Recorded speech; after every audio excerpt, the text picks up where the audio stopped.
History, as we know, it is missing entire volumes. The foundations of our modern world were built not only by Rome and Greece, but by dozens of societies whose names have vanished from our textbooks. By the end of this journey, you will possess a fundamentally new understanding of human progress, pieced together from 30 of history's most overlooked cultures. We will encounter civilizations that mastered agriculture in the desert, built cities without rulers, and charted the Pacific Ocean millennia before European explorers.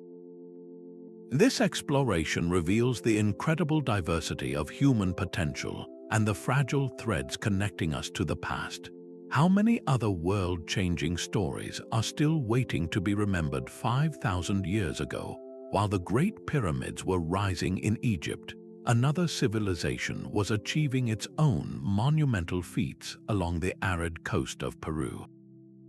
The people of the Norte Chico culture built a society that stands as a profound puzzle for historians.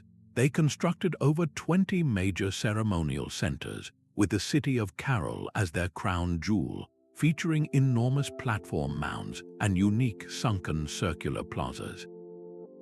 Yet archaeologists have found no fortifications, no weapons, and no depictions of warfare. This was a civilization that seemingly chose collaboration over conflict, investing its energy into communal architecture and celestial observation.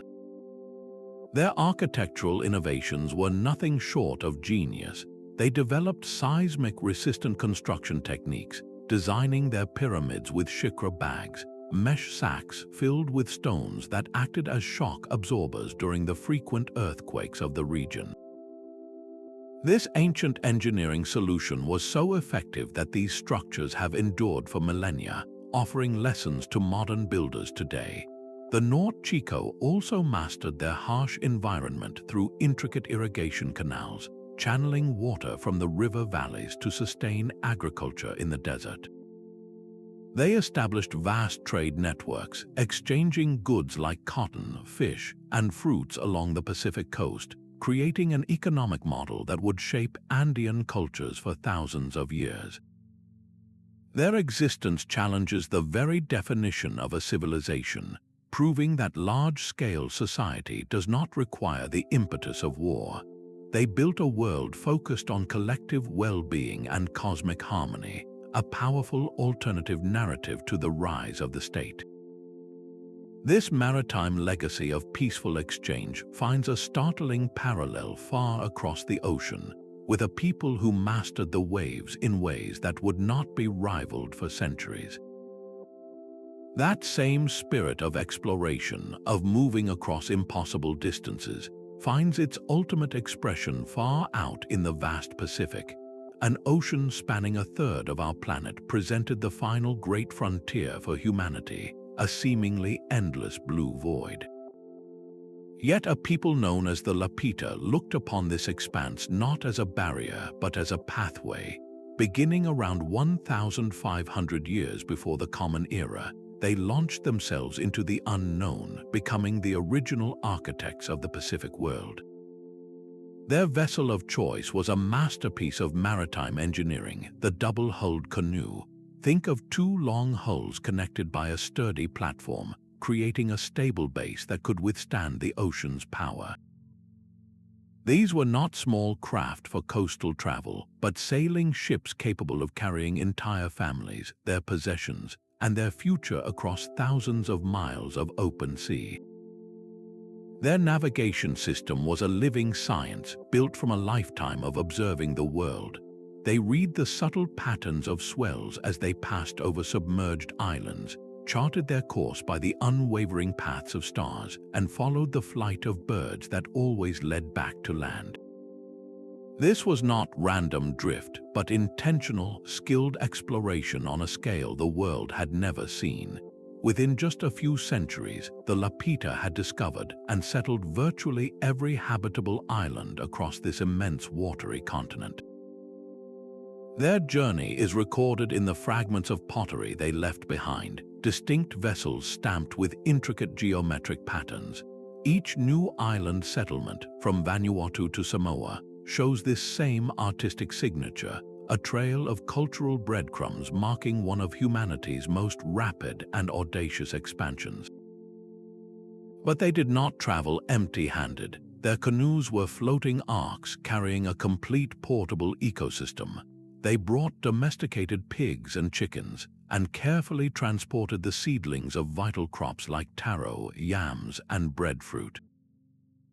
This was the genius of their colonization strategy. They did not just find new lands, they made them livable, transplanting their entire way of life to create sustainable communities on the most isolated islands on Earth. In doing so, they laid the direct ancestral foundations for all the Polynesian, Micronesian, and many Melanesian cultures we know today. The Lapita legacy is the very peopling of the last major region on our planet, a testament to human courage and adaptability in the face of the ultimate geographical challenge. And just as they mastered the ocean frontier, another civilization would soon learn to master the unforgiving desert, building a metropolis of wealth and knowledge where none should have been able to survive. Deep in the savannah of central Nigeria, a technological and artistic revolution was quietly unfolding.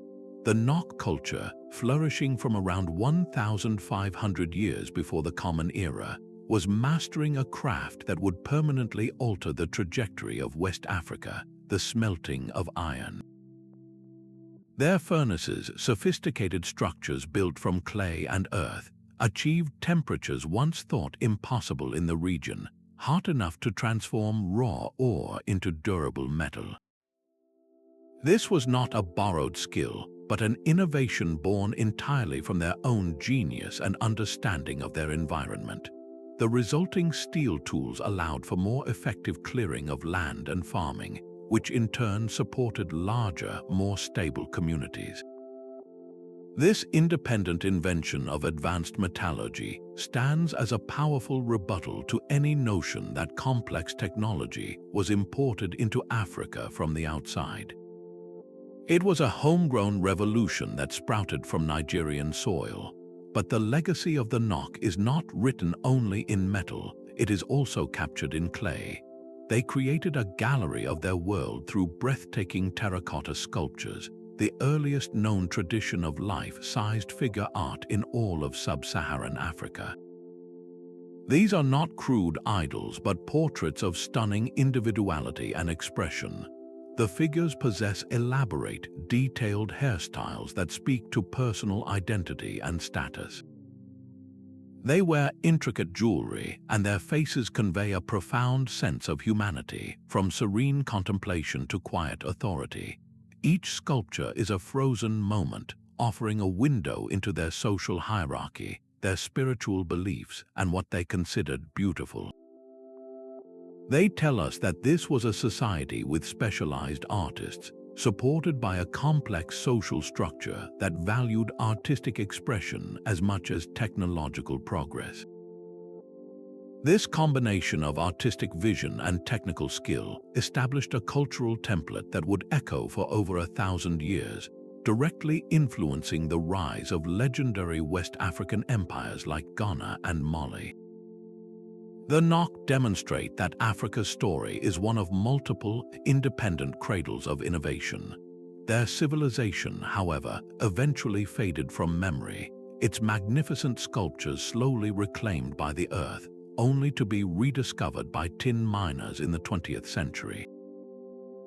This pattern of a brilliant culture emerging and then vanishing, leaving behind a revolutionary technology, is a recurring theme in our forgotten histories. It connects the Nok to another society that mastered metal in a completely different part of the world, one whose name has been lost to time, but whose bronze creations were so advanced they seem to defy their own era. 2,000 years before the first marks of Phoenician script appeared, the people of the Vinča culture were already inscribing symbols with purpose. Across the Carpathian Basin, from roughly 5,700 to 4,500 years before the Common Era, they built a society of staggering sophistication. Their settlements were not simple villages but proto-cities, housing thousands in planned communities with straight, organized streets, a concept Europe would not widely embrace again for millennia. Their homes were not rudimentary huts but two-story structures, some equipped with sophisticated heating systems that channeled warm air beneath the floors. This was a level of comfort and urban planning that defies our standard image of Neolithic life. Their most enduring mystery lies in the markings they left behind. The Vinča symbols, a collection of angular and geometric signs found etched onto pottery and clay figurines, have sparked one of archaeology's greatest debates. Are these mere potter's marks, simple decorations, or could they represent the world's earliest form of writing? Some scholars argue passionately that the consistency and repetition of these symbols across a vast territory and over many generations point toward a structured, symbolic communication system. If they are correct, this would rewrite the entire history of writing, placing its origins not in Mesopotamia but in the Balkans, 2,000 years earlier than anyone previously believed. Beyond their enigmatic script, the Vinča were pioneering metallurgists. They mastered the smelting of copper, independently discovering how to transform colorful rocks into malleable metal. They crafted not just ornamental jewelry but practical tools and advanced weaponry, effectively igniting Europe's Copper Age and setting the technological stage for the Bronze Age to follow. Their influence radiated outward through an extensive trade network that connected the Aegean world with the heart of the continent, moving goods, ideas, and their revolutionary metal technology across vast distances. Then, around 4,500 years before the Common Era, their vibrant culture faded from the archaeological record. The reasons remain a subject of speculation, a quiet closing to a chapter of prehistory that was astonishingly ahead of its time. The sudden silence of the Vinča echoes another mysterious disappearance, that of a North American civilization whose great city simply emptied, leaving behind a landscape of monumental earthworks and a profound cultural vacuum. Across the plains of the Indus River, a society emerged that defied every expectation of what an ancient civilization should be. The Harappan people, thriving over 4,000 years ago, built a world of staggering order and quiet genius across a territory larger than ancient Egypt and Mesopotamia combined. Their cities, like the great metropolises of Mohenjo-Daro and Harappa, were marvels of intentional design, laid out with the world's first known grid-patterned streets that created orderly city blocks and efficient traffic flow. This was not growth by accident, but urban planning on a grand, almost modern scale. But their true innovation lay beneath the streets, in a network of engineering so advanced it would not be rivaled for millennia. Every home was connected to a city-wide drainage system, with covered brick channels that carried waste away from living spaces and featured indoor baths with drains that emptied into these main sewers. They built enormous public baths like the Great Bath at Mohenjo-Daro, which may have served ritual purification purposes, demonstrating a profound communal value placed on cleanliness and water management. This obsession with standardization and precision is a thread that runs through their entire culture. From the mountains of Afghanistan to the coast of Gujarat, every brick, from the largest foundation block to the smallest tile, conformed to a standardized ratio. Their system of weights was so consistent and mathematically precise that a merchant in a distant northern town used measures identical to those of a trader in a southern port. This uniformity enabled a vast economic zone to function with remarkable efficiency, facilitating trade not only within their own civilization but with far-off lands like Mesopotamia, where Harappan beads and seals have been found. Perhaps their most tantalizing mystery is their script. Thousands of inscriptions survive, primarily on small stone seals, featuring a captivating array of symbols, from fish and mountains to abstract shapes. This writing remains one of the last great undeciphered scripts of the ancient world. Without a Rosetta Stone, its secrets are locked away, holding within it the potential to reveal their myths, their laws, and the very names they called themselves. The social structure of the Harappans presents another compelling puzzle. Archaeologists have found no monumental statues of kings, no grand palaces proclaiming the power of a ruler, and no elaborate royal tombs filled with treasures. Their cities lack the fortifications and depictions of warfare so common in other contemporary cultures. This has led to a fascinating theory that the Harappans may have developed a complex, perhaps even more collective form of social organization, one that prioritized civic infrastructure and economic stability over the glorification of a single individual. Their eventual decline around 1900 years before the Common Era remains a subject of intense study, with theories ranging from shifts in river courses to broader climatic changes. Their legacy, however, is a powerful testament to a different path for civilization, one built on sanitation, standardization, and social cooperation. This theme of brilliant adaptation continues with a culture that faced an equally daunting challenge, not in the fertile river valley, but in the stark and unforgiving heart of the desert. On the island of Crete, a civilization emerged that felt like a dream from the future. The Minoans built vast, open palace complexes like Knossos, structures so intricate they later fueled the Greek myth of the labyrinth. These were not fortified castles designed for defense, but vibrant cultural and economic hubs that sprawled across the landscape without a single defensive wall. Walking through their ruins, you would encounter a world of remarkable modern comforts. Light wells channeled sunshine deep into multi-story buildings, while clever ventilation systems kept the air fresh. They engineered terracotta pipes to supply running water and created the world's first known flush toilets, a testament to a society that valued public health and sanitation on a scale unmatched for over 1,000 years. Their art reveals a culture enchanted by the natural world and the joy of human movement.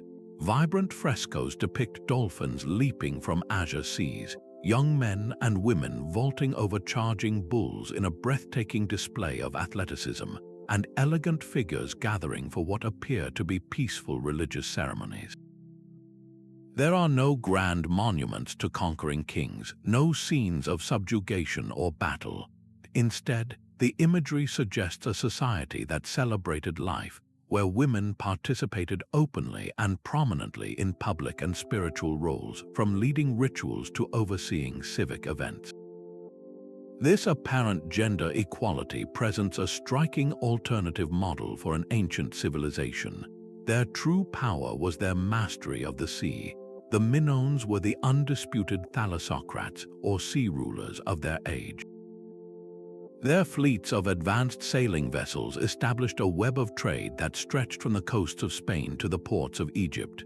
They moved not only goods like pottery, olive oil, and exquisite metalwork, but also knowledge, spreading innovative agricultural techniques such as the cultivation of saffron, a valuable spice that became a signature of their economic reach.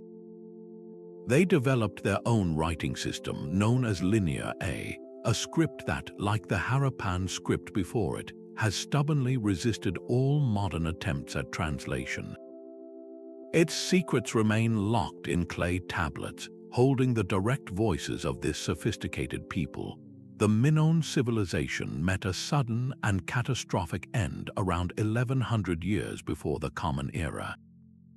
The eruption of the Thera volcano, one of the largest volcanic events in human history, is thought to have triggered immense tsunamis and climatic upheaval that crippled their maritime economy and shattered their society.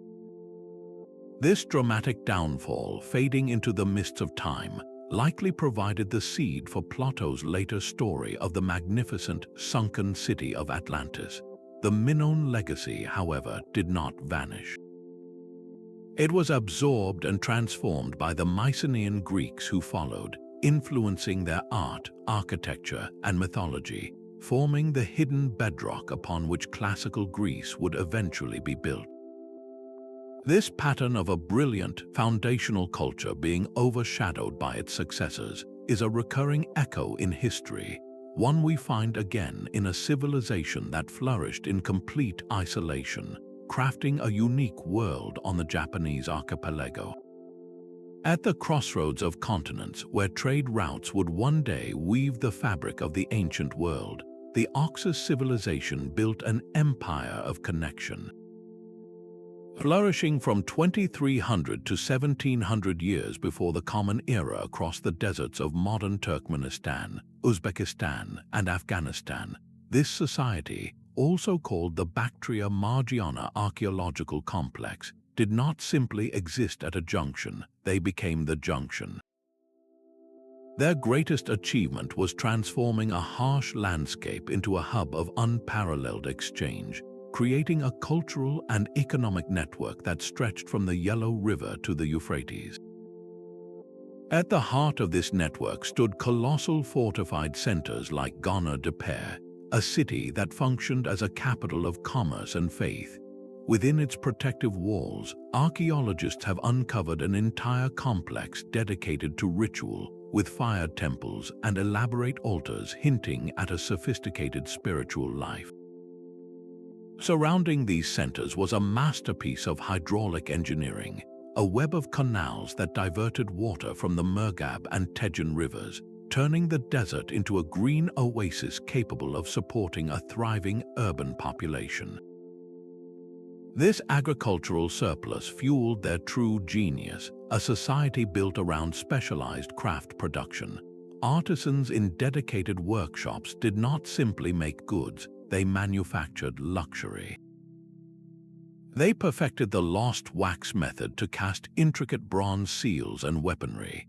They hammered gold into delicate vessels and ornaments, and they transformed the deep blue lapis lazuli from nearby Afghan mines into carved amulets and beads that became coveted status symbols across the known world.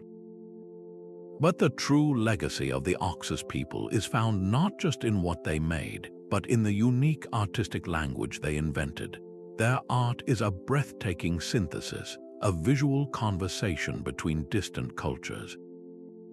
You see Mesopotamian motifs blended with the precise craftsmanship of the Indus Valley, all infused with the dynamic animal style of the Eurasian steppes. They created a menagerie of composite creatures like griffins and winged jennies, figures that would travel along their trade routes and eventually become staples in the art of Persia and beyond.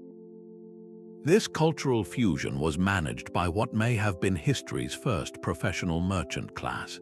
These were not occasional traders, but a distinct social group who understood weights, measures, and logistics, facilitating the movement of not only goods but also ideas, technologies, and beliefs between civilizations that had previously developed in isolation. They laid the economic and cultural groundwork for the Silk Road thousands of years before it earned its famous name. The Oxus Civilization demonstrates that some of the most powerful societies are not those that conquer by the sword, but those that connect by the hand, weaving separate worlds into a single, interdependent tapestry. This role of the cultural bridge finds a stunning parallel on the other side of the globe, where another civilization mastered the art of connection across one of the most challenging landscapes on Earth. While the Oxus wove connections across the continent, another civilization perfected the art of maritime trade, transforming a string of islands into a legendary paradise. The Dilmun of the Persian Gulf was an emporium of myth and reality, a civilization so central to the ancient world that it was enshrined in Sumerian creation stories as a sacred, pure land where the gods bestowed eternal life.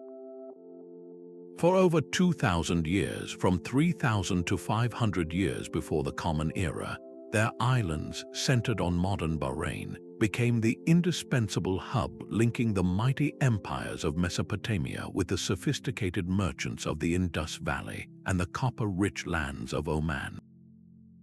Their ships were the lifeblood of the Bronze Age economy, moving coveted cargoes of Omani copper, Persian Gulf pearls, African ivory, and Indian carnelian across vast sea routes.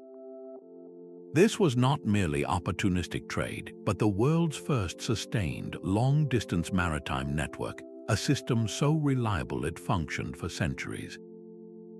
The true genius of Dilmun lay in the commercial systems they invented to manage this flow of wealth. Their merchants pioneered practices we would recognize today, developing standardized contracts that ensured fairness between partners who spoke different languages and worshipped different gods.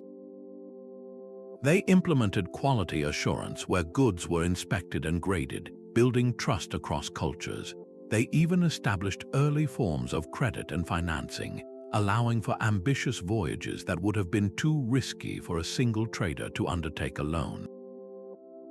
These innovations became the invisible architecture of global commerce, templates that would be adopted and refined by every major trading culture that followed. The landscape of Dilmun itself tells a story of a society confident in its place between worlds. Their islands are dotted with vast fields of burial mounds, a staggering city of the dead that numbers in the tens of thousands, forming one of the largest prehistoric cemeteries on Earth. These are not simple graves, but complex structures that reveal a stratified society, with larger, more elaborate mounds for the elite and simpler ones for common citizens. They offer a silent testament to their beliefs about the afterlife and provide modern archaeologists with a detailed record of their social organization, health, and daily lives. To sustain such a dense population on arid islands, the people of Dilmun performed a kind of environmental magic.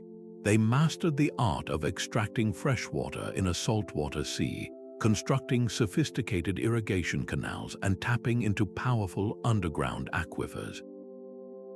Their engineering created lush agricultural heartlands where date palms and gardens flourished, turning their home into a true oasis that mirrored its mythical reputation as a paradise. Dilmun stands as a timeless lesson in how commerce, conducted with fairness and ingenuity, can be a more powerful and enduring force than conquest. This principle of economic innovation shaping a society finds a fascinating echo in our next civilization, which forged its own unique path by mastering a different kind of resource in the highlands of South America. In a quiet Sichuan field in 1986, Chinese workers digging an irrigation ditch struck something far more profound than water. Their shovels unearthed not simple pottery, but a gallery of faces from another world, a civilization so alien and advanced it shattered the established narrative of Chinese history. This was the Sanxingdui, a culture that thrived for 5 centuries alongside the more famous Shang dynasty, yet created a visual universe entirely its own. While the Shang were crafting ritual vessels inscribed with early writing, the Sanxingdui were forging a menagerie of bronze deities and spirits of breathtaking scale and imagination. Their artifacts feel like discoveries from a dream. They created colossal bronze masks with dragon-like ears and eyes that bulge forward, as if straining to see into another dimension. They built towering bronze trees, some over 4 meters high, with birds and fruit adorning their branches, possibly representing a cosmic tree connecting heaven and earth. They sculpted human-like figures with exaggerated, angular features and hands clasped in a gesture that still puzzles scholars today. Every piece radiates a powerful, otherworldly energy, pointing to a spiritual and artistic tradition that developed in complete isolation from the Central Plains.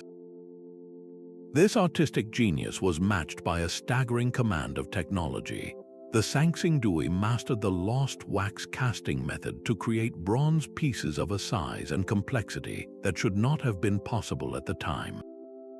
The sheer volume of bronze they dedicated to art and ritual, far more than for weapons, suggests a society that channeled its wealth and skill into the spiritual realm. They built a vast walled city spanning over 3 square kilometers, a metropolis organized with clear residential areas, specialized workshops for jade and bronze work, and grand ceremonial centers. This was not a provincial village but a powerful, complex state with its own distinct identity. Then, around 1200 years before the Common Era, their civilization vanished. The final and perhaps most baffling act of the Sanxingdui was to carefully, deliberately bury their most sacred treasures. In 2 rectangular pits, they laid thousands of their most exquisite objects, stacking them in layers, burning them, and then systematically covering them with earth. It was a ritual of closure so complete that it erased them from history until that chance discovery millennia later. Was this an act of reverence before a migration, a desperate offering to angry gods, or the closing of a grand temple? With no deciphered written records, the reason remains one of archaeology's most compelling silent questions.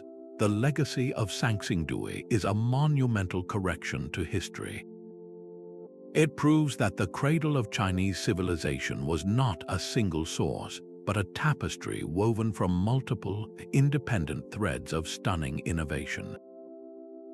Their mysterious rise and fall demonstrates how entire worlds of human achievement can be lost, only to re-emerge and challenge everything we thought we knew.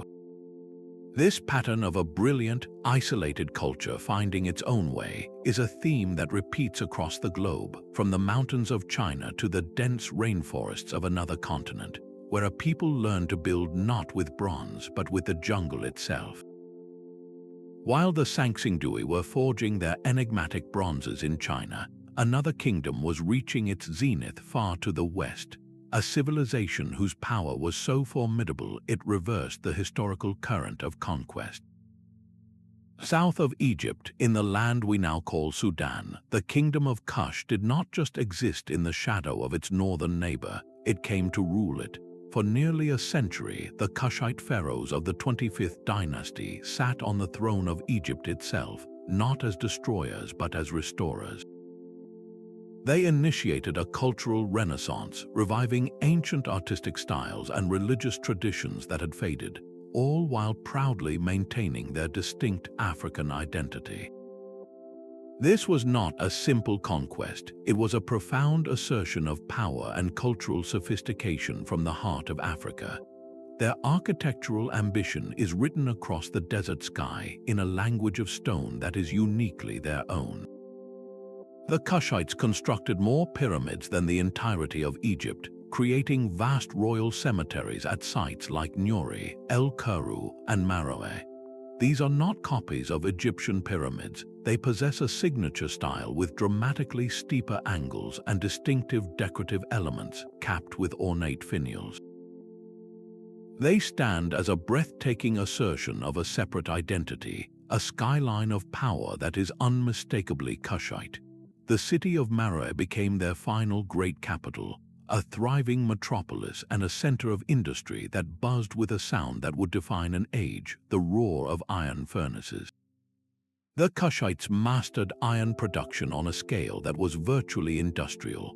The landscapes around Meroe are still littered with massive slag mounds, the remnants of countless smelting operations. They became the primary metallurgical center for the entire region, supplying superior tools, weapons, and goods across Northeast Africa. This technological dominance fueled their economy and reinforced their military might, creating a feedback loop of power and influence. To sustain their urban centers in an arid environment, they engineered sophisticated water management systems. They built reservoirs known as hafirs to capture seasonal rainwater, dug extensive canals, and employed water wheels to lift water from the Nile for irrigation, turning challenging land into productive agricultural heartland. Their intellectual life was just as advanced. The Kushites developed their own writing system, Meroitic. This script, one of the few fully developed writing systems from ancient Africa, has been partially deciphered, allowing us glimpses into their administrative records, trade receipts, and even royal inscriptions. It is a direct voice from the past, speaking of a complex society with its own bureaucracy and literary traditions. This civilization was no isolated kingdom. It was a major player on the world stage. The Kingdom of Kush maintained active diplomatic and trade relations with the powers of the Mediterranean, from Ptolemaic Egypt to the Roman Empire, and even connected with realms as far away as India. Through all of this interaction, they preserved their distinctive cultural core, offering a powerful model of African agency and resilience in the ancient world. The Kushite mastery of metal was a continental force, a technological echo that finds its parallel in another revolutionary metallurgical tradition that emerged in a very different part of the Americas. Long before the Roman eagle cast its shadow across the Mediterranean, another people held dominion over the heart of Italy. The Etruscans built a confederation of 12 powerful city-states, a civilization of such sophistication that Rome, in its infancy, was little more than a provincial backwater looking up to its northern neighbors with a mixture of envy and ambition. For centuries, the Etruscans were the masters of the Italian peninsula, and their cultural DNA would be woven so deeply into Roman society that it became indistinguishable from Rome's own identity. They were the original architects of the Italian world. Their most practical gift to Rome was a mastery of the built environment. The Etruscans perfected the construction of the arch and the vault, architectural forms that would later define Roman aqueducts, bridges, and the colossal Colosseum. They engineered sophisticated drainage and sewer systems, most famously the Cloaca Maxima, which began as an Etruscan project to drain the Roman Forum's marshes and became the backbone of the city's sanitation. They introduced the concept of orthogonal urban planning, laying out cities with a clear grid of streets oriented to the cardinal directions, a template Rome would impose across its entire empire. This was not mere imitation, it was a foundational transfer of engineering genius. The artistic voice of the Etruscans was equally distinctive and influential. While they absorbed motifs from Greek and Eastern traders, they transformed them into something uniquely their own. Their terracotta sculptures possess a vibrant, almost explosive energy.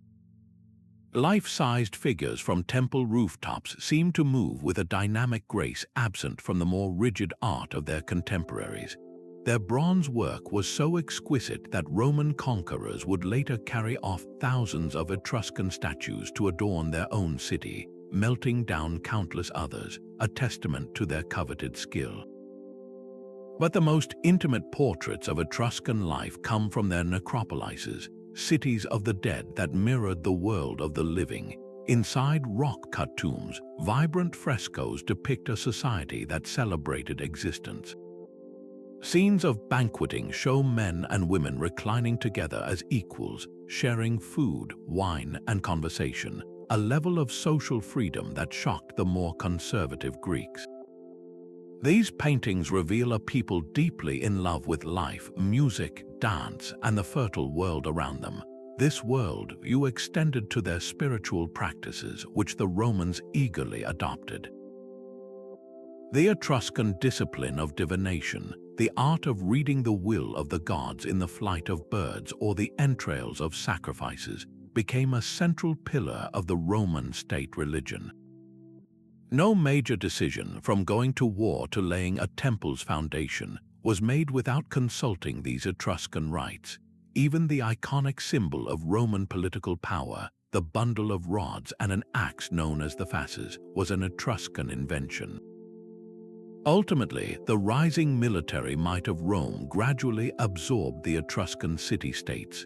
Yet, in a profound historical irony, the conqueror was culturally conquered. The Etruscan language, a non-Indo-European puzzle that remains only partially understood, slowly faded from use. But their engineering, their art, their religion, and their zest for life had already been implanted into the very soul of Rome, ensuring that the legacy of this first great Italian civilization would echo through the ages, hidden in plain sight within the monuments of its successor.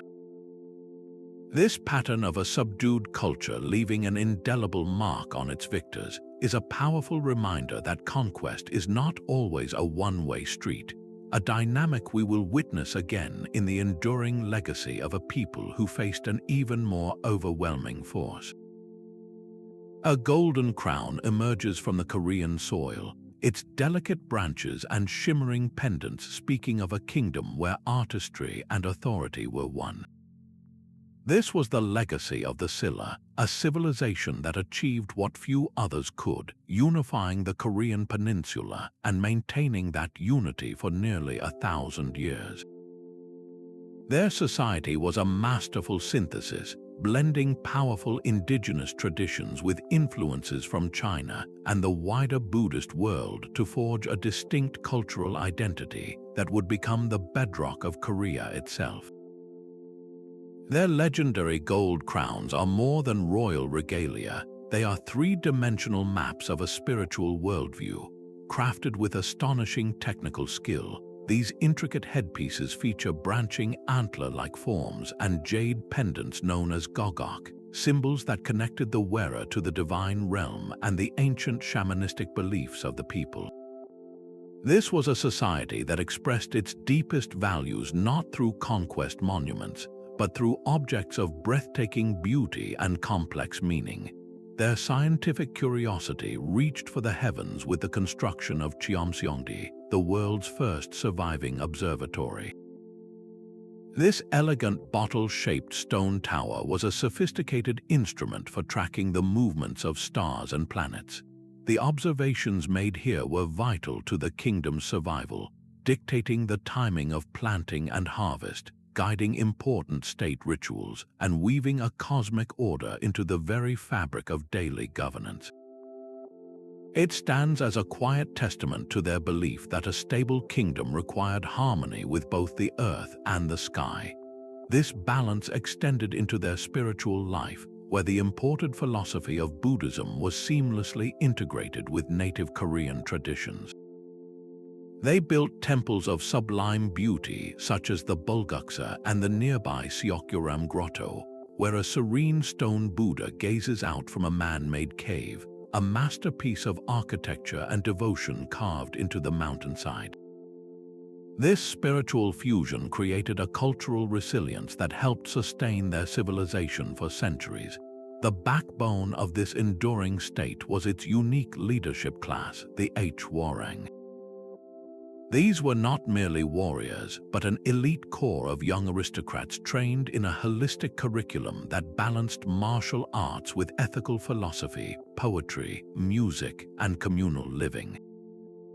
Their code emphasized loyalty, honor, and artistic cultivation, creating well-rounded individuals prepared to serve the kingdom in both war and peace. This innovative system for developing character and leadership became a powerful cultural ideal, influencing Korean society long after the kingdom itself had faded. At the heart of this millennium-long reign was their capital, Gyeongju, a city of grandeur that rivaled any in the contemporary world. Its sophisticated urban design, complete with advanced water systems and vibrant cultural institutions, made it a luminous center of East Asian civilization, a place where art, science, and governance flourished in remarkable harmony. The Silla Kingdom offers a profound lesson in endurance, demonstrating how cultural synthesis and a commitment to ethical leadership can create a civilization built to last. This quality of remarkable continuity finds a powerful parallel in a culture that thrived in the challenging landscape of the American Southwest, building a society of equal resilience. A single stone needle, taller than a 10-story building, pierces the sky above the Ethiopian highlands. These are the stelae of Aksum, an empire whose ambition was carved not just into the landscape, but into the very currents of global trade. For centuries, the Kingdom of Aksum stood as a titan, its name spoken in the same breath as Rome, Persia, and China. From roughly 100 to 940 years of the Common Era, this African powerhouse did not simply participate in the ancient world, it helped to define it. Its merchants commanded the Red Sea, their sleek vessels moving ivory, frankincense, and exotic spices between the Mediterranean and the Indian Ocean, creating a commercial network that spanned half the globe. To streamline this immense flow of wealth, the Aksumites performed a revolutionary act. They minted their own currency. These were not crude imitations, but sophisticated coins stamped with the portraits of their kings and crosses, a bold declaration of economic independence and sovereign power that circulated from Alexandria to Sri Lanka. This financial innovation was matched by their intellectual legacy. They developed the Jazz script, a unique writing system that recorded their laws, their history, and their royal chronicles. This script was so enduring that it evolved rather than died, becoming the foundational script for languages like Amharic and Tigrinya, and preserving a literary tradition that continues to this day.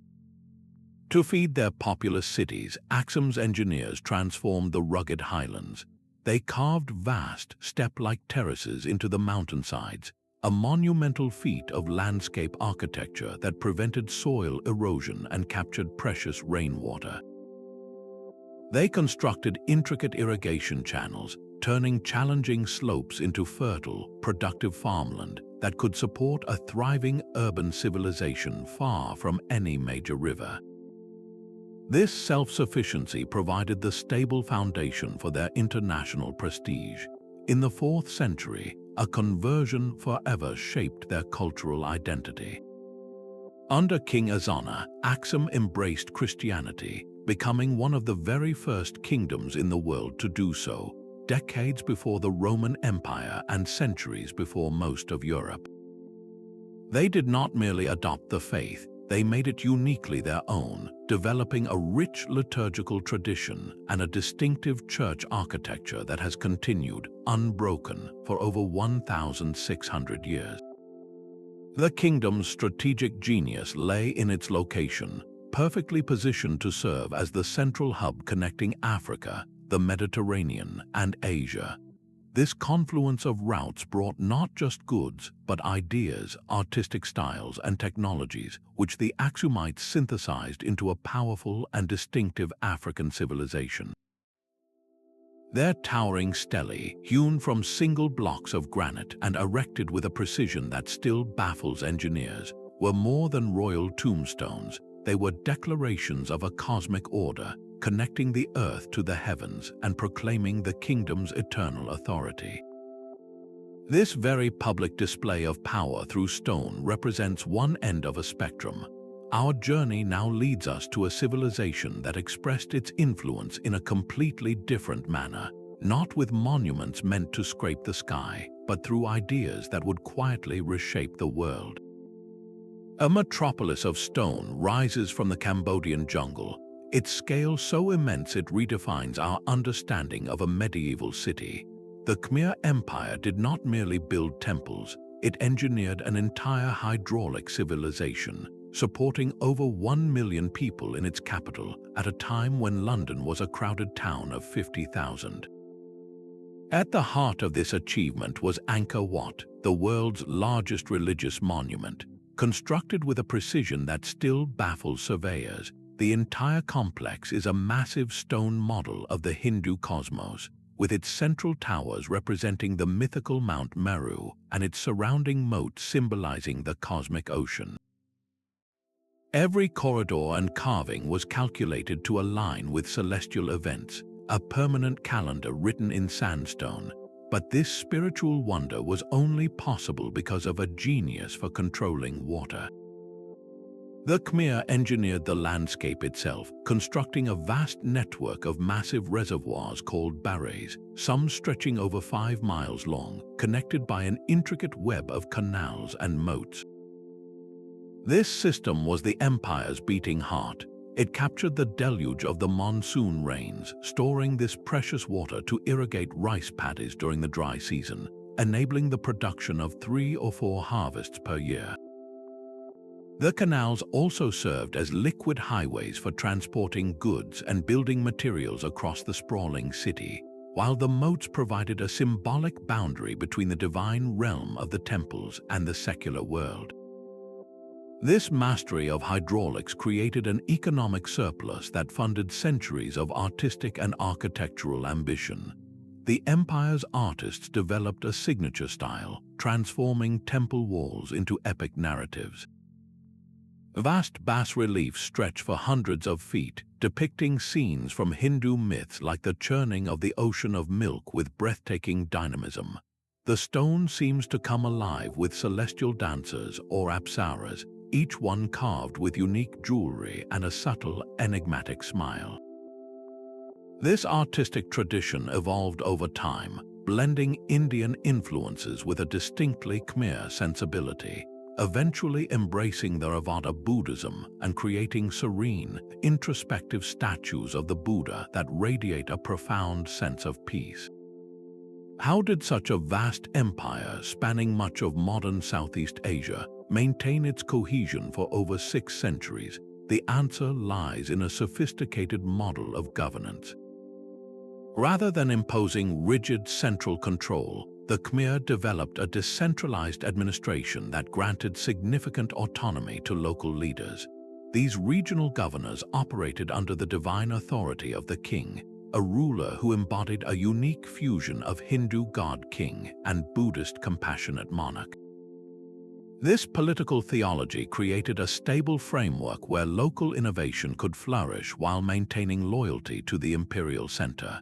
The king was the linchpin, a living bridge between the human and divine realms, responsible for constructing and maintaining the hydraulic infrastructure that ensured the kingdom's prosperity. His power was literally channeled through the water that fed the fields and the people. This profound connection between spiritual authority, environmental management, and political stability created one of the most enduring and sophisticated civilizations of the medieval world. The Khmer legacy demonstrates that true power lies not just in monumental architecture, but in the ability to harness the fundamental elements of life itself, a principle of environmental adaptation that echoes across continents and eras. An empire built on water rather than land held the key to global trade for 600 years. The Srivijaya Maritime Empire, centered on the Indonesian island of Sumatra, perfected a form of power that was fluid, adaptive, and profoundly commercial. Its dominance was not measured in conquered territory, but in controlled currents, its authority written not in stone citadels but in the logbooks of countless merchant ships that paid for safe passage. Their mastery over the Strait of Malacca was absolute. This narrow waterway was the maritime equivalent of holding the only key to a global bank vault, the indispensable choke point for trade between the two economic superpowers of the age, China and India. Every vessel carrying Chinese silks to the west or Indian textiles to the east had to sail through Srivijaya's aquatic domain. The empire grew immensely wealthy not by producing goods, but by facilitating their movement, imposing port duties and offering protection to all who traveled their secured sea lanes. This was an empire of the tide, its influence ebbing and flowing with the monsoon winds that dictated the rhythms of international commerce. To enforce this vast maritime peace, Srivijaya maintained a formidable navy, a fleet of advanced vessels crewed by sailors with unparalleled knowledge of the seasonal winds, complex currents, and hidden reefs of the archipelago. Their primary role was not invasion but insurance. They patrolled the waters, suppressing piracy and ensuring that the valuable cargoes of spices, aromatic woods, and gold moved safely from port to port.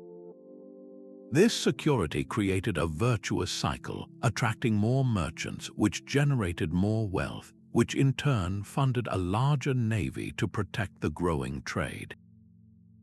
The stability they provided made the Srivijayan ports, especially their capital Palembang, into the world's most crucial entrepôt, a bustling, polyglot hub where Tamil merchants haggled with Chinese officials and Javanese artisans. This constant cultural exchange transformed their cities into intellectual centers as well. Srivijaya became a renowned beacon for Buddhist scholarship, attracting pilgrims and learned monks from across Asia. Its monasteries were not isolated retreats, but dynamic institutions where Sanskrit texts were translated, new commentaries were written, and spiritual practices from India were blended with local beliefs and deities, creating a unique syncretic tradition. The empire's rulers were not just warlords, but savvy diplomats who understood that lasting influence often came through negotiation rather than battle. They sent lavish embassies to the Chinese imperial court, securing prestigious recognition and favorable trading status. They maintained cordial relations with powerful Indian kingdoms and used strategic marriages to forge alliances with neighboring powers in Java and the Malay Peninsula. This relentless focus on commerce and cultural soft power created a model of empire that was incredibly resilient and adaptable, a network state whose legacy is the very idea of maritime Southeast Asia as a connected world. The Srivijaya Empire ultimately faded, its influence gradually supplanted by new powers, but it proved that the most enduring kingdoms can be those that build their foundations on the flow of ideas and goods, rather than the shifting sands of conquered land. This commercial empire's focus on worldly exchange stands in stark contrast to a civilization that sought its power not in material wealth, but in spiritual devotion, constructing a mountaintop sanctuary that defied both geography and time.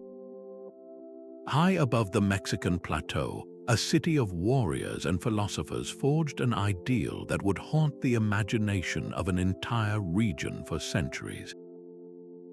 The Toltecs created a civilization so potent that their name itself became synonymous with civilization, their legendary capital of Chala serving as the ultimate blueprint for Mesoamerican urban life.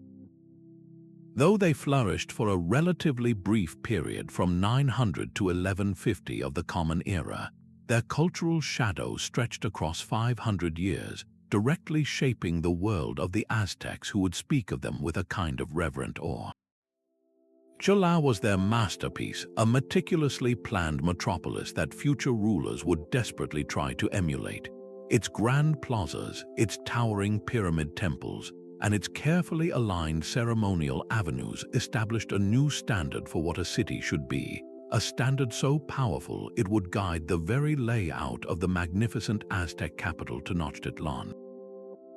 The city was not just a collection of buildings, but a physical expression of a cosmic order designed to harmonize human activity with the movements of the heavens. Walking through its ruins, you would have encountered the Toltecs' most iconic innovation, the massive stone columns carved into the forms of stoic warriors. These were not mere decorations, but revolutionary architectural elements that allowed for the creation of vast, covered halls and spacious temple entryways, changing how people could gather and move within sacred spaces. These stone sentinels, standing guard for centuries, represent a leap in building technology that transformed Mesoamerican architecture. But the true soul of Toltec artistry is found in their sculptures of the feathered serpent, the god Quetzalcoatl. This powerful symbol, depicting a serpent adorned with the lush plumes of the Quetzal bird, represented the union of earth and sky, the material and the spiritual.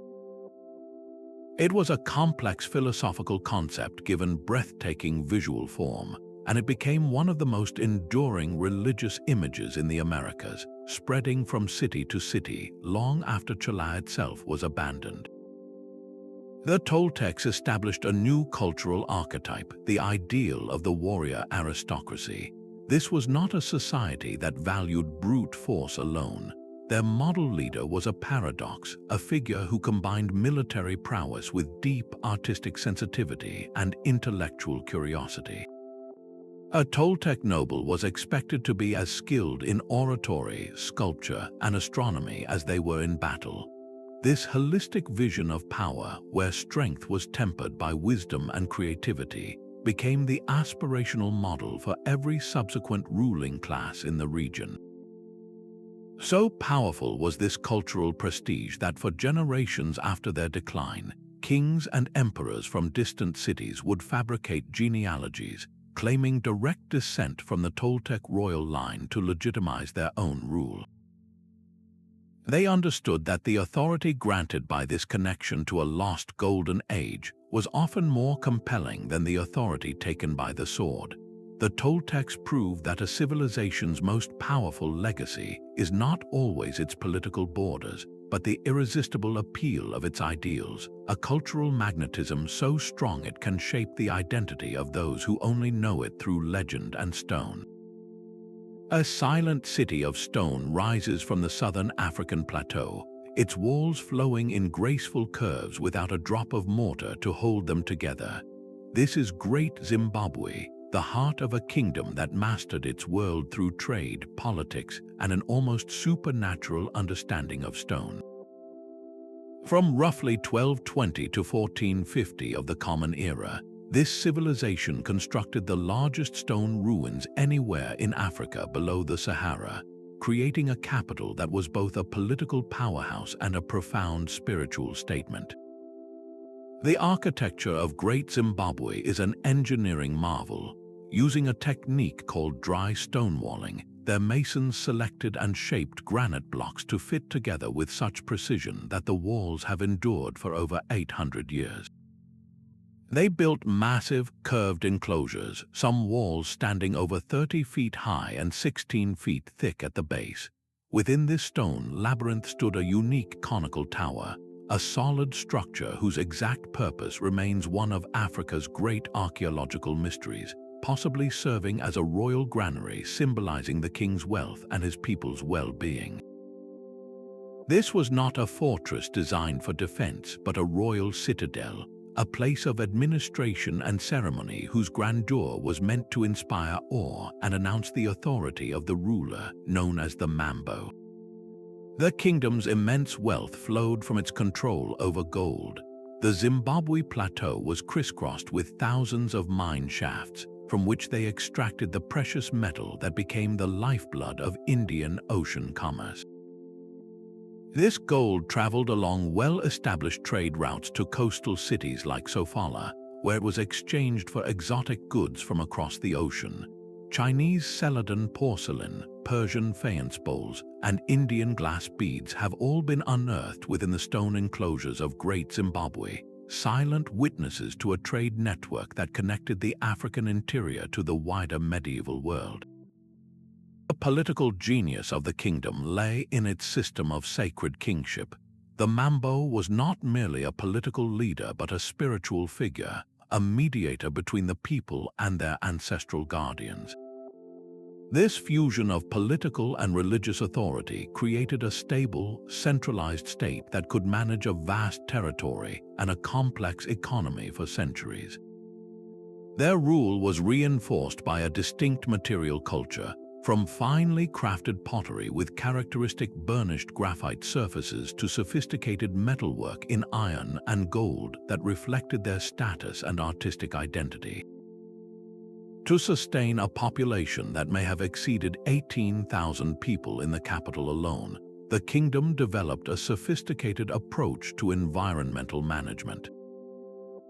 They practiced careful crop rotation and cattle herding, balancing their agricultural needs with the capacity of the land. Their settlement was strategically located between the gold fields and the fertile lowlands, allowing them to control resources without exhausting them. The Kingdom of Zimbabwe stands as a magnificent testament to indigenous African innovation, a civilization that achieved monumental scale and international influence entirely on its own terms. Its legacy, written in silent, unmortared stone, offers a powerful counterpoint to another architectural tradition that shaped a continent, one that worked not with rock, but with the very earth beneath its feet.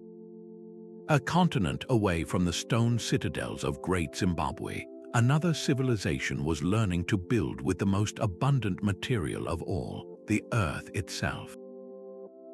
Across the fertile floodplains of the Mississippi River and its tributaries, a network of chiefdoms raised cities from the soil, creating a landscape of astonishing scale and sophistication entirely from packed earth.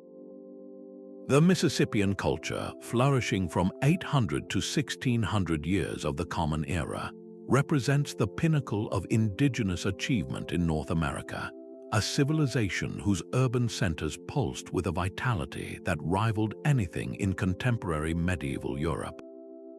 At the heart of this world was the great city of Cahokia, a metropolis that, at its peak, was home to perhaps 20,000 people. Its skyline was dominated by Monk's Mound, an earthen pyramid of such immense proportions that it remains the largest prehistoric earthwork in the Americas.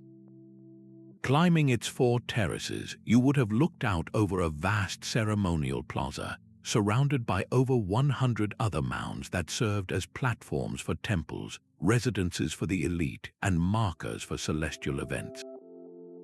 This was not a haphazard settlement, but a meticulously planned urban center, with neighborhoods arranged around central plazas and a grand wooden stockade that encircled the city's core, a testament to both its communal life and its organized defense. The energy to build such a city and to sustain its dense population flowed from a brilliant agricultural system known as the Three Sisters. This was a symbiotic planting of maize, beans, and squash, where the corn stalks provided a natural trellis for the bean vines, which in turn fixed nitrogen in the soil to nourish the corn, while the broad leaves of the squash plants shaded the ground, conserving moisture and suppressing weeds. This sustainable, high-yield farming produced the food surplus necessary to support not just farmers, but also a class of specialized artisans, skilled priests, and a governing elite. The artistic expression of the Mississippian people reveals a society deeply engaged with the spiritual and political realms. Master craftspeople transformed materials from across the continent into objects of power and beauty. They engraved intricate mythological scenes onto shell gorgets, depicting a being known as the Birdman, part human and part falcon, who may have represented a celestial deity or a mythical ancestor. They hammered native copper into ornate plates and headdresses that glittered in the ceremonial firelight, and they carved dark, fine-grained stone into solemn human effigy pipes and statues. These were not mere decorations, but physical manifestations of a complex cosmology, tools for ritual, and symbols that reinforced the authority of the ruling chiefs. This authority was maintained through a sophisticated chiefdom society, a hierarchy of hereditary rulers, priests, and warriors who coordinated the labor for monumental projects and managed the vast trade networks that connected this civilization. Goods flowed along the river highways, copper from the Great Lakes, marine shells from the Gulf of Mexico, mica from the Appalachian Mountains, and flint from the Ozarks. This exchange was more than economic. It was a circulation of ideas, technologies, and artistic styles that bound a vast territory into a shared cultural world.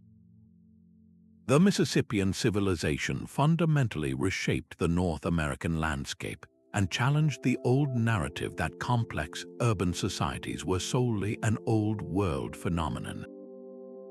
They demonstrated that the drive to build cities, to create art, and to organize society on a grand scale is a universal human impulse, one that can flourish with nothing more than earth, seed, and a shared vision. This indigenous achievement in city building finds a remarkable parallel in the deserts of the American Southwest, where another people engineered a different kind of urban life from the challenging environment around them. At an altitude where most people struggle to breathe, the Tiwanaku built an empire. Their capital stood 12,500 feet above sea level on the windswept plains near Lake Titicaca, a city of stone that seemed to touch the sky itself. From 500 to 1,000 years of the Common Era, this civilization did not merely survive in this harsh environment. They thrived, creating an agricultural miracle that defied the limits of their world. Their most brilliant innovation was the Waru, a system of raised fields that transformed the marshy lakeshore into a geometric marvel of productivity. They constructed alternating platforms of earth and water channels, which acted like batteries for the sun's warmth. During frigid nights, the water retained heat, creating protective microclimates that shielded precious crops from killing frosts. This ancient technology produced such abundant harvests of potatoes, quinoa, and other tubers that it could support a dense urban population in a location where modern agriculture often fails. The stones of their capital tell a story of engineering genius that still mystifies visitors today. They quarried enormous blocks of sandstone and andesite, some weighing as much as 100 tons, and transported them across miles of rugged terrain without the wheel or draft animals. The precision of their masonry is perhaps their most lasting signature. They fitted these colossal stones together using complex tongue and groove joints, carving them so perfectly that even now, centuries later, you cannot slip a knife blade between the seams. This was not just construction, it was a form of stone weaving, creating structures so resilient they have withstood countless earthquakes.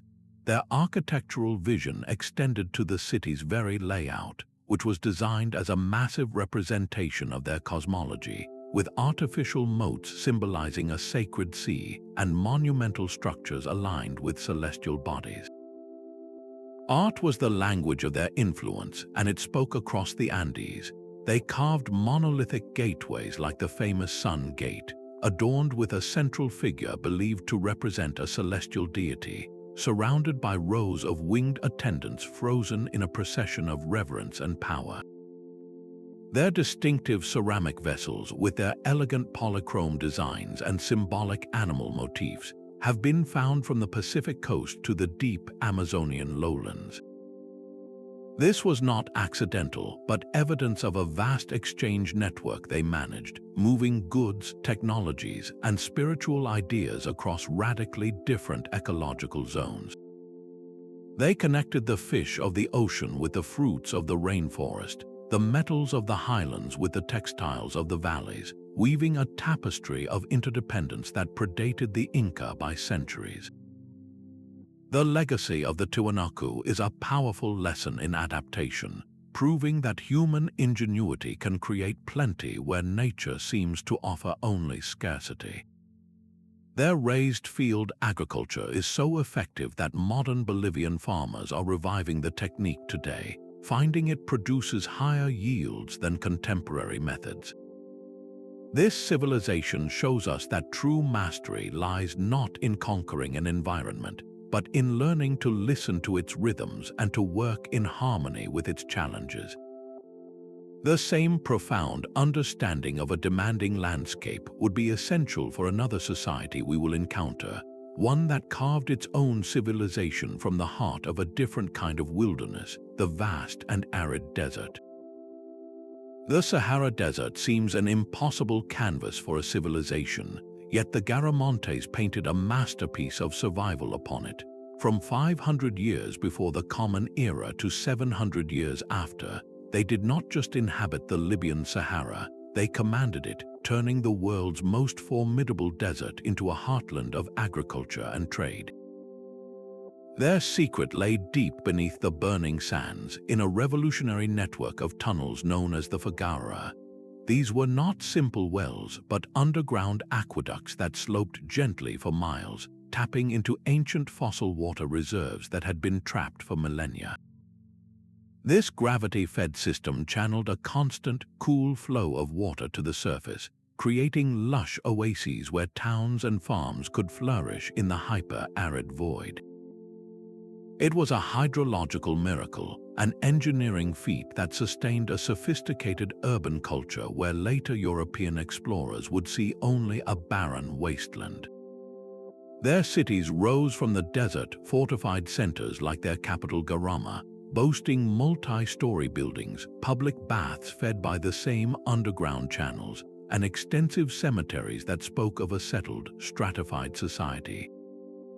These were not temporary camps, but permanent hubs of civilization, complete with artisans, administrators, and traders.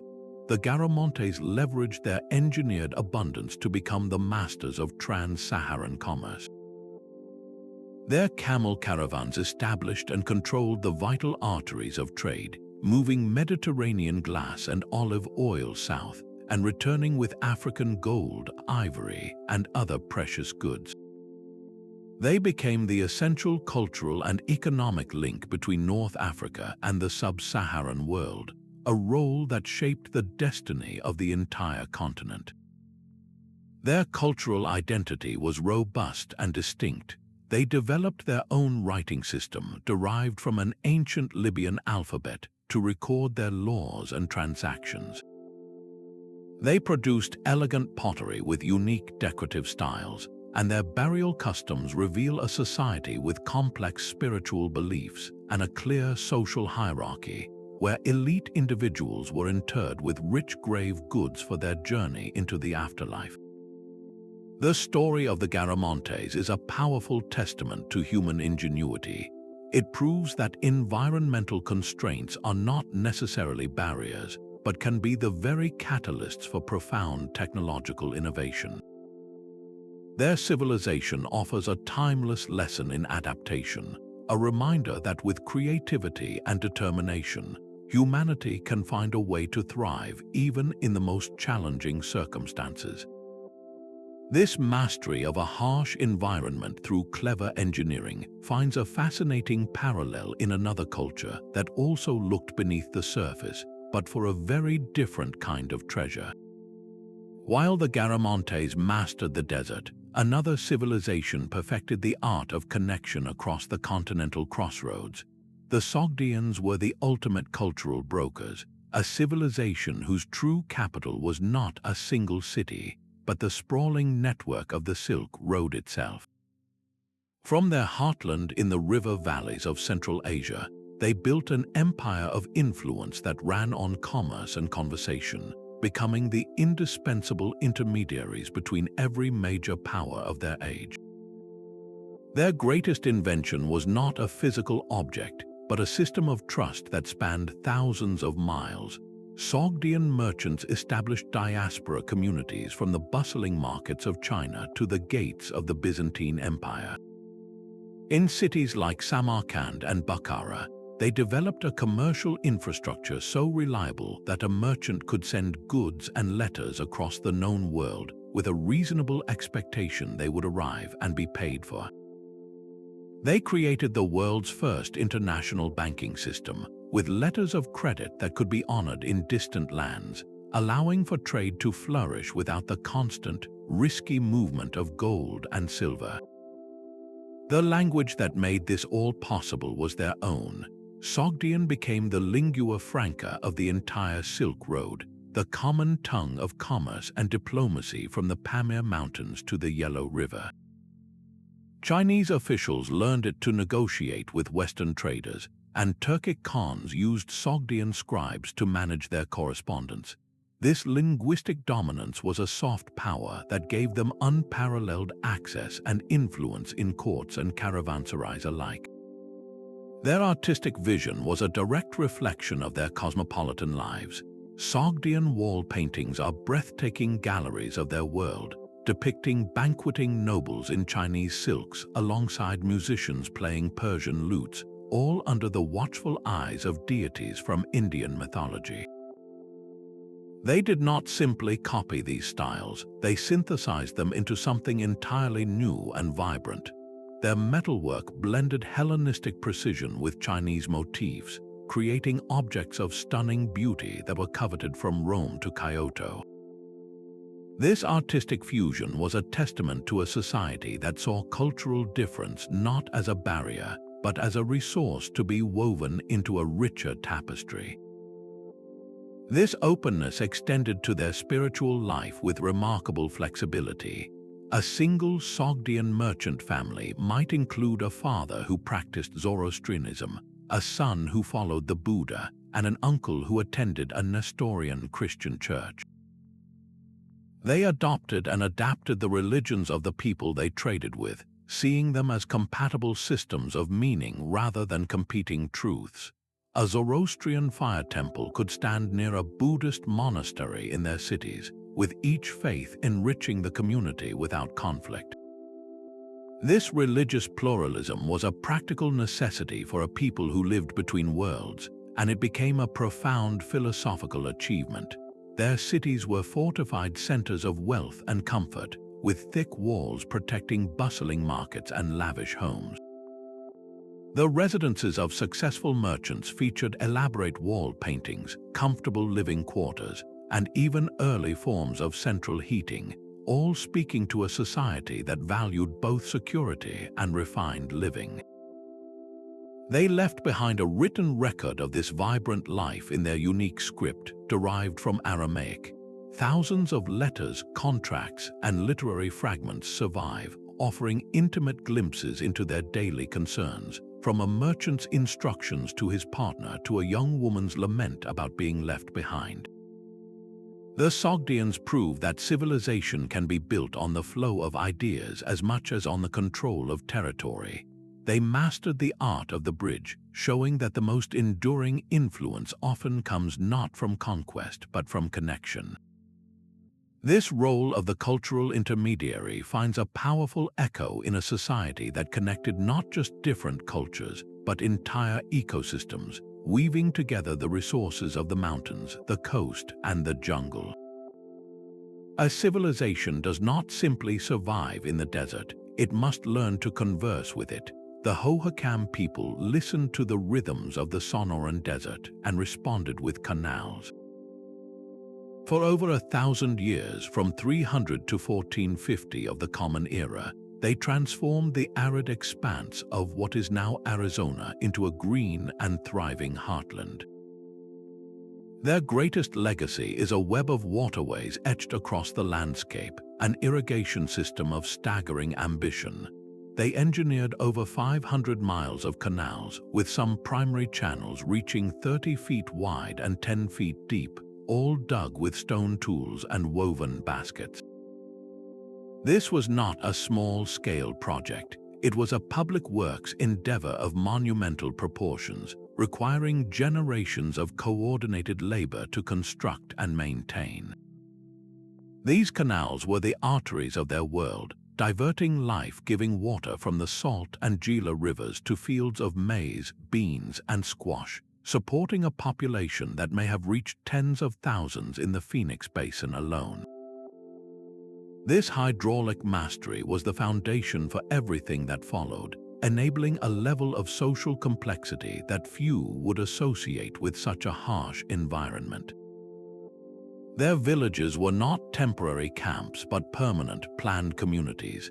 They constructed sophisticated pit houses, circular dwellings dug into the earth with timber-supported roofs that provided natural insulation from the desert's extreme temperatures. Over time, these evolved into compounds of above-ground structures arranged around central plazas, creating spaces for both private life and public gathering. At the heart of their largest settlements rose massive platform mounds, earthen structures that likely served as stages for civic ceremonies and the residences of community leaders. Nearby, they built ball courts, grand oval arenas where a ritual game was played, a tradition with clear echoes from distant Mesoamerica. The presence of these ball courts speaks of a society connected to ideas flowing across thousands of miles, yet they were not mere imitators. They adapted these foreign concepts, making them uniquely their own within their desert world.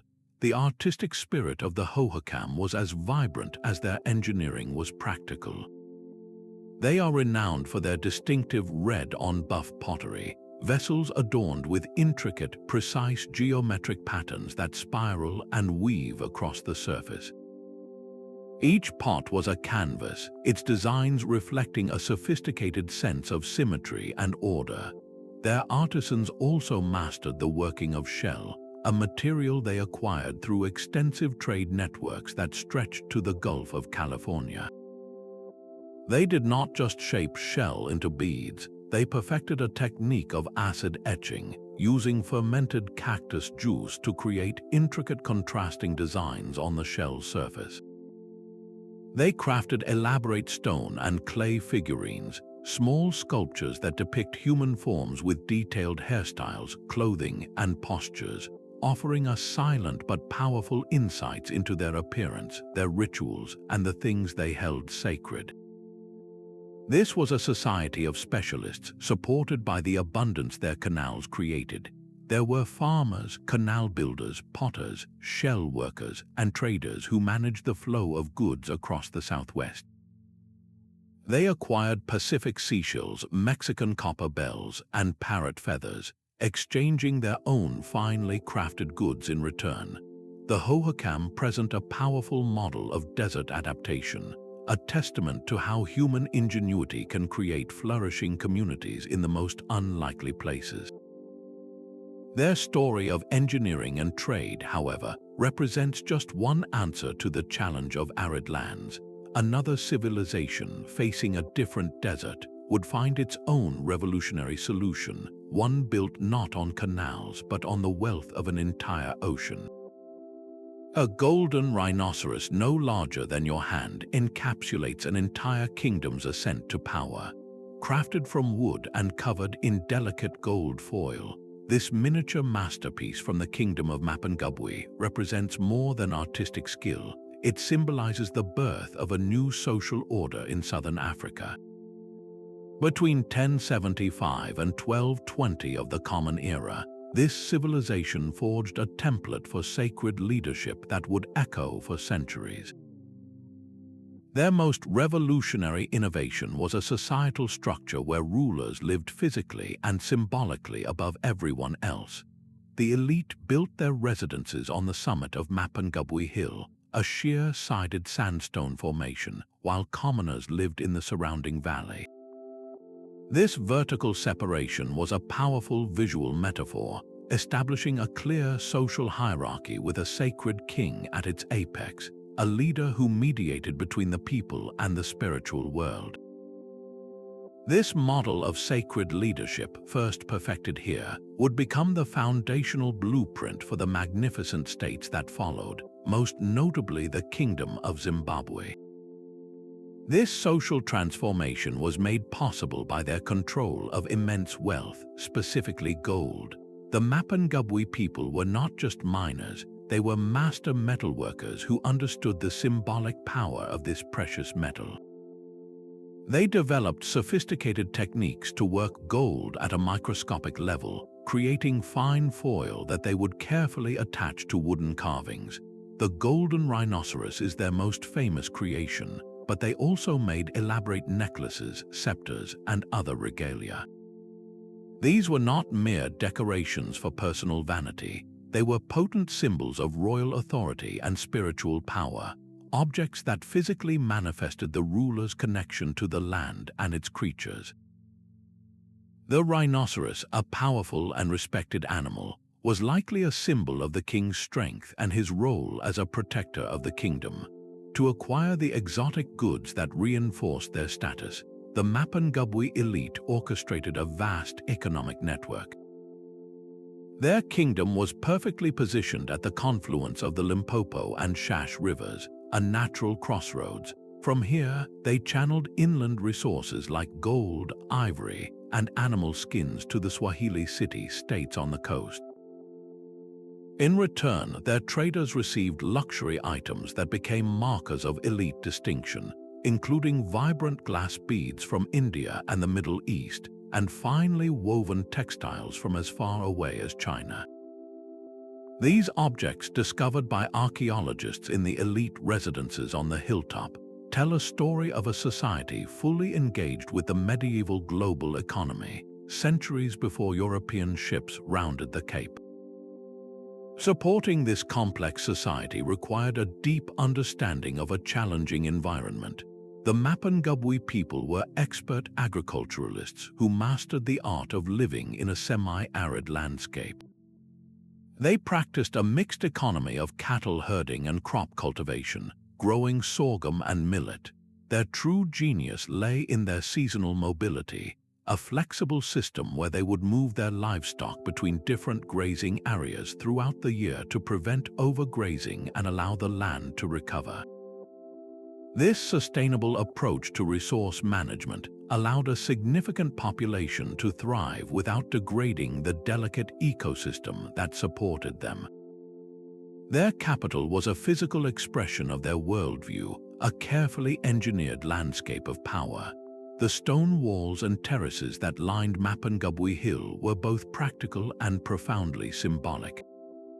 They provided structural support for buildings on the steep slope and created flat spaces for daily activities, but they also physically demarcated the social order, separating the ruling elite from the rest of society. The entire settlement, from the royal enclave on the summit to the commoner areas below, was a masterclass in environmental adaptation and social organization. The Kingdom of Mapungubwe did not simply appear, it emerged through independent innovation, creating a uniquely African solution to the challenges of state building. This pattern of a society finding its own distinctive path to complexity in relative isolation is a theme that resonates across the world, from the African savanna to the remote islands of the Pacific. Their world was an island smaller than many modern cities, adrift in an ocean of unimaginable scale. The Rapa Nui civilization flourished on Easter Island in complete isolation for over 1,000 years, a breathtaking experiment in human ingenuity. With the nearest continental landmass 2,300 miles away, every innovation, every tradition, and every solution had to be born from their own understanding of the world. Their most iconic legacy is the nearly 900 moe, the colossal stone figures that stand as silent guardians of the coast. These are not simple carvings. Some of these statues weigh more than 80 tons, the equivalent of 50 automobiles, and they were quarried from a single volcanic crater, then transported for miles across rugged terrain. How did a people without wheels or draft animals achieve this? The answer lies in a feat of social organization and engineering genius, likely involving carefully engineered ropes, wooden sledges, and coordinated teams moving the statues in a walking motion. The moai were not just monuments, they were profound expressions of ancestral connection, believed to contain the spiritual essence or mana of revered forebears watching over the living community. This stoneworking mastery extended far beyond the statues. The Rapa Nui built ceremonial platforms known as ahu with precisely fitted stones that needed no mortar, creating foundations of enduring stability. Their stone houses, with their distinctive elliptical shape, offered shelter from the persistent ocean winds, but their true genius for survival is seen in their agricultural innovations. They created stone enclosures called manavai, circular gardens that acted as protective microclimates. These windbreaks shielded precious crops like sweet potatoes and taro, while the stones themselves absorbed daytime heat, releasing it through the cool night to conserve moisture and extend the growing season. This clever system allowed them to support a population that likely numbered in the thousands on an island with limited natural resources. Their intellectual life reached its peak with the invention of Rongorongo, the only indigenous writing system to develop in all of Oceania. This script, a series of glyphs carved onto wooden tablets, remains one of the last great undeciphered writing systems in the world. Its symbols, depicting birds, fish, and geometric forms, hold the direct voice of this isolated people, a record of their myths, their history, and their unique way of seeing the world that we have not yet learned to hear. Their spiritual world was as rich and adaptive as their physical one. The birdman cult became a central focus of their culture, an annual competition where men would swim through treacherous waters to a nearby islet to retrieve the first sooty-tern egg of the season. The winner's clan would then hold political and religious authority for the following year. This practice represented a remarkable shift from the earlier ancestor worship centered on the moe, showing a society capable of profound cultural change in response to new environmental and social realities. Their story is often told as a cautionary tale of ecological limits, but it is equally a powerful lesson in human resilience. The Rapa Nui adapted their society, their diet, and their very beliefs to meet the challenges of their unique world, creating a vibrant culture that thrived in isolation for centuries. Their legacy is a testament to the incredible capacity of human communities to innovate, to express profound spiritual beliefs in stone, and to find a way forward even at the very edge of the possible.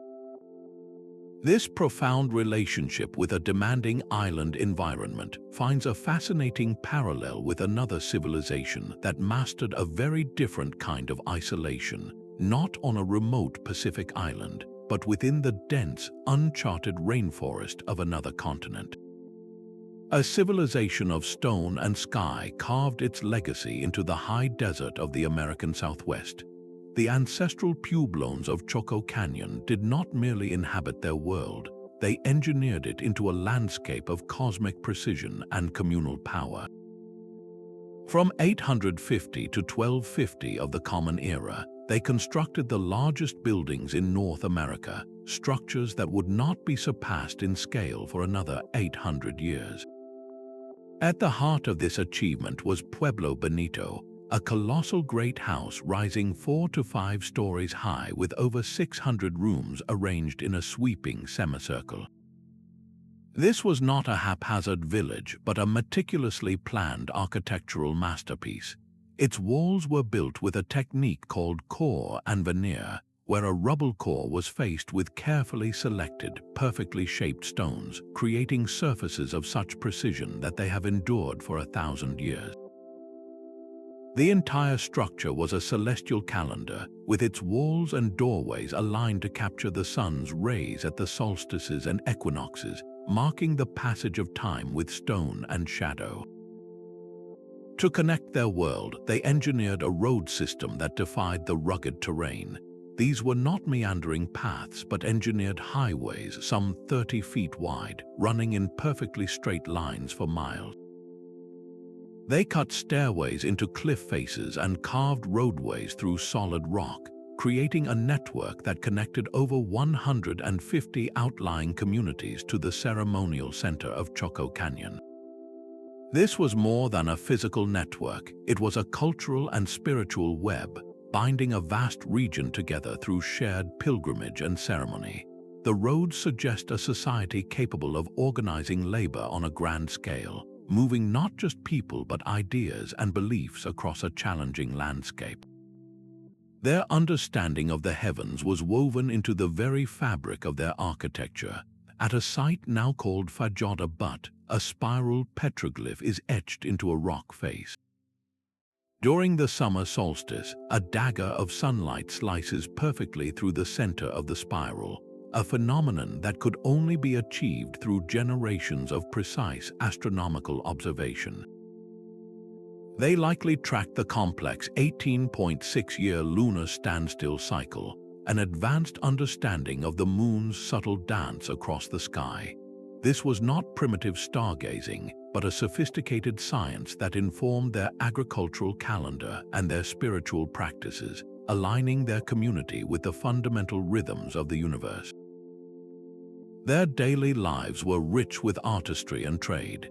They created elegant black on white pottery with intricate geometric designs, each vessel a canvas of cultural identity. They became master turquoise workers, drilling tiny holes in thousands of stones to create dazzling mosaics and jewelry. This turquoise, along with their distinctive pottery, became a form of cultural currency, traveling along trade routes that stretched from the Pacific coast to the Gulf of Mexico. They imported macaw feathers from the tropics and seashells from distant shores, evidence of a thriving exchange network that brought the wider world to their desert home. Surviving in an environment that receives only 9 inches of rain per year required another kind of genius: hydraulic engineering. They constructed elaborate systems of dams, canals, and catchment basins to capture every precious drop of water from sudden desert downpours. They channeled this water to their fields of maize, beans, and squash, turning a high desert into a breadbasket through careful management and communal effort. This ability to create plenty from scarcity stands as one of their most powerful legacies. The story of the Ancestral Puebloans is a testament to how a society can flourish through intellectual achievement and social cooperation, building a civilization in dialogue with the stars and the desert itself. This mastery of a demanding high-altitude environment finds a compelling parallel in our next civilization, which also learned to thrive where few others could, carving its own unique path in the mountains of another continent. While Egypt's Middle Kingdom consolidated its power, another empire was rising just upstream along the Nile. The Kingdom of Kerma in Nubia did not simply exist in Egypt's shadow. It stood as a formidable rival, a powerful African state whose wealth and military might challenge the pharaohs for centuries. Their control over the vital Nile trade route was absolute, making them the essential gateway through which the riches of sub-Saharan Africa, gold, ivory, ebony, and exotic animal skins, flowed north to Egypt. This strategic position allowed them to accumulate immense wealth and build a civilization with a powerful and distinct identity, one that proudly resisted cultural absorption by its famous neighbor. Their capital city was a testament to this ambition, dominated by the Western Defufa, a massive mud brick temple complex that still towers 18 meters high. This structure, one of the oldest and largest of its kind in all of Africa, was not an imitation of Egyptian architecture but a uniquely Nubian design, a fortress of faith whose sheer scale announced Kerma's permanence and power to the world. The city's defensive walls, colossal constructions of mud brick, further proclaimed a society prepared to defend its sovereignty. The social hierarchy and spiritual beliefs of Kerma are revealed most vividly in their royal cemeteries. Here, beneath vast circular earthen mounds known as tumuli, they buried their rulers with a level of opulence that speaks to a complex and wealthy society. These were not solitary burials, but elaborate final resting places where the ruler was accompanied by hundreds of attendants and members of the court, their presence reflecting a profound cultural practice and a specific belief about the afterlife. The tombs were also filled with sophisticated grave goods, including exquisite pottery, jewelry, and luxury items imported from Egypt and the wider Eastern Mediterranean, demonstrating their extensive trade connections and the high status of their kings. Their artistic voice was entirely their own, particularly in their mastery of ceramics. Kerma potters created what many consider the finest pottery ever produced in the Nile Valley. Their signature black-topped red ware vessels with their elegant, thin walls and brilliant, glossy surfaces were technical marvels. They often added intricate painted designs in white, creating geometric patterns and floral motifs of stunning precision. This was not crude utilitarian wear, but the product of specialized artisans supported by a society that valued aesthetic beauty as much as economic power. For nearly 1,000 years, the Kingdom of Kerma successfully resisted Egyptian domination, a testament to their political cohesion and military strength. Their armies were so effective that they not only held their borders, but during a period of Egyptian weakness known as the Second Intermediate Period, they expanded their influence northward, even briefly controlling parts of Upper Egypt itself. This reversal of the usual power dynamic stands as a powerful reminder that the flow of influence and conquest in the ancient world was not a one-way street from north to south. The enduring legacy of Kerma is its powerful example of cultural resilience.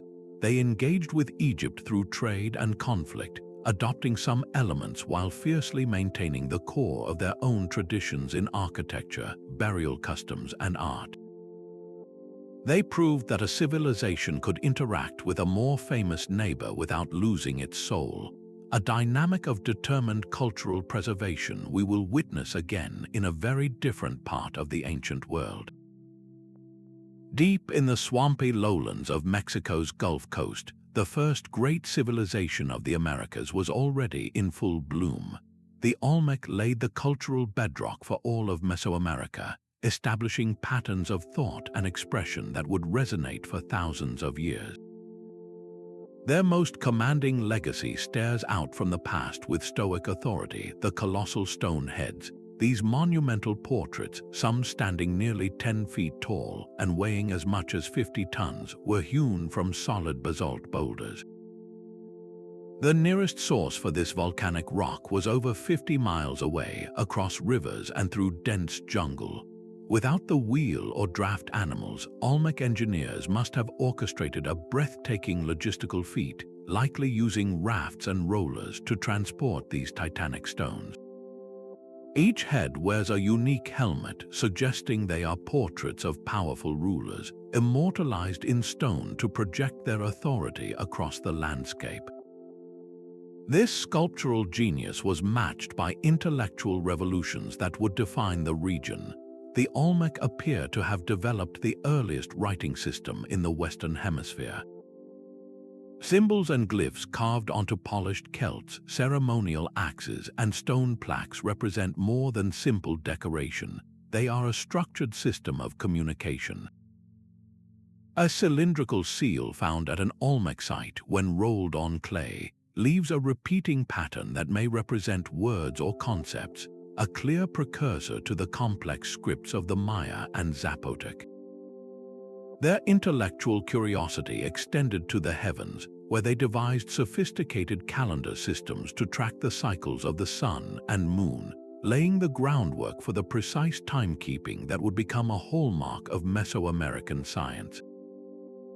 Perhaps their most profound conceptual leap was the mathematical understanding of zero, the idea of nothingness as a placeholder, a revolutionary abstract thought that would enable all future mathematical advances in the region. To support their spiritual and intellectual life, the Olmec built the first great urban centers in Mesoamerica. At San Lorenzo, they literally reshaped the earth, leveling a massive plateau and constructing elaborate drainage systems using hidden stone conduits to channel water through their city. Later, at La Venta, they arranged their ceremonial core with cosmic intention, aligning earthen mounds and plazas to create a sacred landscape. Their grandest pyramid at La Venta, a massive fluted cone of earth, may be one of the oldest pyramids in all of Mesoamerica. These cities were not isolated wonders, but hubs of a vast exchange network. Olmec traders moved prized materials like jade, obsidian, and iron ore mirrors across immense distances, carrying with them not just goods, but a complete cultural package: their artistic styles, religious symbols, and political concepts. From the central highlands of Mexico to the Pacific coast, emerging societies eagerly adopted and adapted these Olmec innovations. This role of the foundational culture, the mother civilization that sets the template for all who follow, is a powerful force in human history. It finds a stunning parallel in a society that performed a similar function in a very different part of the world, establishing the cultural DNA for an